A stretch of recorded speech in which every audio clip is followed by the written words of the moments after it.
प्रणाम। अरे प्रधानों बेटियों देख कितनी मस्त लागत है। अबे साले चल तो घरे में तोहन बे या प्रधान की बिटिया देखा आए है कथा बिना आए है तोहन बे।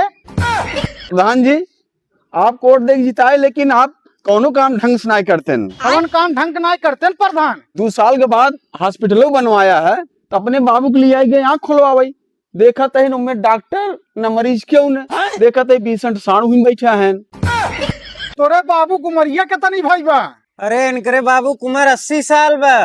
तो ससुर के नाती 80 साल के तोहरे बाबू की उम्र हो गया बा तो वो 80 साल की उम्र में अबे तक का नहीं देख पाएन जवन तू उनका आंख लगावे बिना हॉस्पिटल पहुंच गए। तो माई तोहार जिंदा है कि नहीं। अरे प्रधान जी हमरे माई के मरे 20 साल हो गया। बतावल है तोहरे माई के मरे 20 साल हो गया और तोहरे बाबू की उम्र 80 साल हो गया। तो वो 80 साल की उम्र में आंख लगवाई के का सनी लियोनी से नैन मटक्का करी है का।